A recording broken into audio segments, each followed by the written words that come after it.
अस्सलामुअलैकुम सामीन। 26 रबीउल सानी और 30 अक्टूबर है। ख़बर का उन्वान है ATS वाले कहाँ पहुँचे और क्या पूछा, क्या दरियाफ्त किया। पहले ये बतला दूँ, ये ATS इसी काम के लिए अलहदा तश्कील दी गई है ताकि जहाँ जहाँ उनकी फहरिस्त में बात आ रही है उन मदारिस में और उन मकातिब में जाकर वो ये पूछ सके कि तुम्हारे पास पैसा कहाँ से आया है और ये मदरसा किस तरह चला रहे हो। इनमें ज़्यादातर गली मोहल्लों में जो छोटे मकातिब हैं वो शामिल हैं, कुछ मदरसे भी हैं, और ख़ास तौर पर जिनके पास FC आ रहे हैं, इन्हें कानून में जो बैरून मुल्क से चंदा ला सकते हैं, उन जिनके पास FC आ रहे हैं उनकी भी जांच है। और पहले ही अर्ज़ कर दूं कि आपको इस काम के लिए योगी सरकार का शुक्रगुज़ार भी होना चाहिए, अहले मदारिस को ख़ास तौर पर। वजह उसकी ये है कि ये काम 2-4 साल बाद, 10-20 साल बाद होना ही था। सरकार खा किसी की हो, इससे कोई बहस नहीं। तो इसलिए हम शुक्रगुज़ार हैं योगी सरकार के कि उन्होंने वक्त पर यह काम करा दिया और इससे हमारे काम में शफ़ाफ़ियत आ जाएगी। अब दूसरी बात यह है कि ATS वाले कहाँ कहाँ पहुँचे। मेरी मालूमात के मुताबिक ज़िला शामली में कल शाम तक ATS वाले कस्बा कैराने में तितर रोड पर फैज़ मसीहुल उम्मत नामी छोटा मदरसा है, वहाँ पहुँचे हैं। उधर कस्बा कैराने में एक महल्ला गुलशन नगर है, पानीपत रोड पर फलाहुल मुबीन छोटा मदरसा, वहाँ पहुँचे हैं। 1-2 जगह उन्होंने फ़ोन भी किए हैं।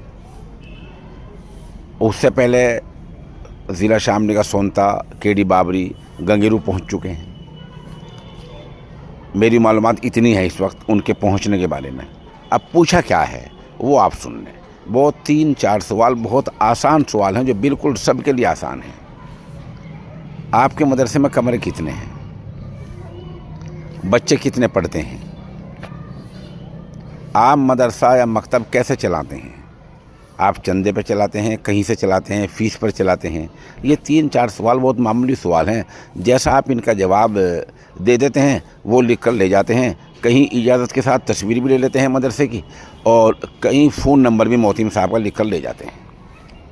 इसमें सबसे बड़ा सवाल ये है, जब ATS वाले आते हैं तो हमारे मकातिब वालों के पास उनके आने का क्या सबूत है? हमने 3-4 को फ़ोन किया, कहा कोई सबूत नहीं है। फिर तुम अनपढ़ जैसा काम कर रहे हो। आपके पास उनके आने का सबूत होना चाहिए, किसी रजिस्टर में उनके दस्तखत होने चाहिए, क्यों आए ये होना चाहिए। अगर ये ना हो सके तो कोई तस्वीर उनकी, कोई वीडियो आने की, उनकी आमद भी होनी चाहिए। वजह इसकी है क्या पता कोई इस नाम पर फर्जी आपके पास आ जाए, जैसे कि पहले ऐसा हो चुका है। जैसा मैंने पहले बतलाया था, कस्बा कांदला में एक आदमी इसी तरह नक्शा पास कराने के नाम पर एक मदरसे 3000 रुपये लेकर चंपत हो चुका है। उसी दौरान ज़िला सहारनपुर में एक सरकारी एहलकार दूसरे महकमे का, लेकिन जांच सर्वे की आड़ में 10,000 रुपये ऐंठ के ले गया था। वो तो अच्छा हुआ कि उसका सबूत वहाँ मौजूद था और वो 10,000 रुपये बाद में वापस आए थे। लेकिन ऐसा धोखा तो हुआ है। इसलिए आपके पास कोई चीज़ ऐसी होनी चाहिए, आपके पास ये सबूत हो कि हाँ कोई आपके पास किस काम के लिए आया है। फिर आपके पास ये बताना, जो चंदा आपके पास आता है, आप चंदा किसे समझते हैं और चंदा क्या है?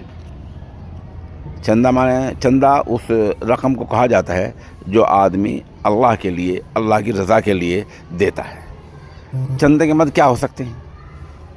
उसमें आम तौर पर जुमे के दिन आपकी मस्जिद में चंदा होता है, आपके मकतब मदरसे के लिए, वो भी चंदा ही कहलाता है। जुमेरात को आप माइक पर उसने 5 रुपये दिए, उसने 10 रुपये दिए, उसने अपने मरहूम की तरफ से ईसाल सवाब के लिए 2 रुपये दिए, ऐसे भी चंदा, वो भी चंदा ही होता है।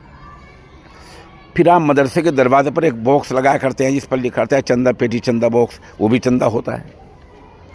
आप शहर में बहुत से घरों में या बहुत से होटलों पर ऐसा चंदा बॉक्स, चंदे का डब्बा रखवा देते हैं, वो भी चंदा ही कहलाता है।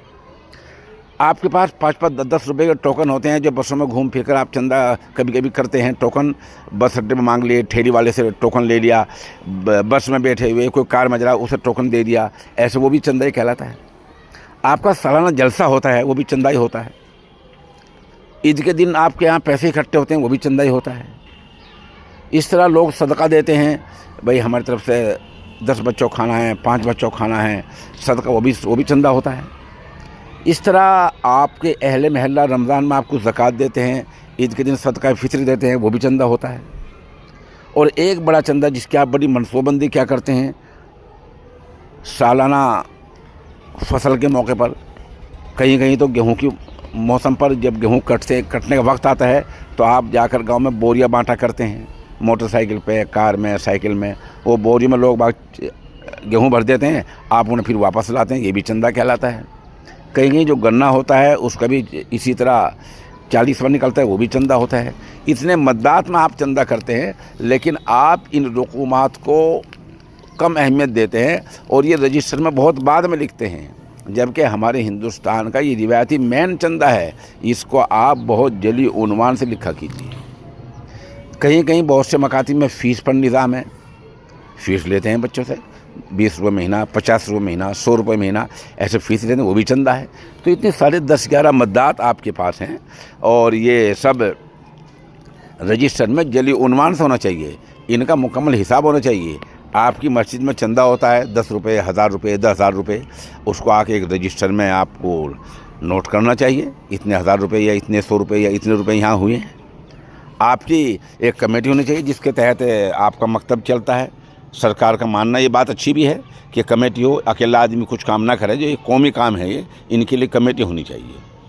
और कहीं ज़्यादा बड़ा काम है तो हिसाब ऑडिट भी होना चाहिए। अगर छोटा काम है तो ऑडिट की कोई ज़रूरत नहीं है। मिसाल के तौर पर कल हमारे पास एक फ़ोन आया मदरसे से, मस्जिद से, वो इमाम साहब भी हैं, 10-20 बच्चों को, अहले महल्ला के बच्चों को पढ़ाते हैं, तो वहाँ ऑडिट की कोई ज़रूरत नहीं है।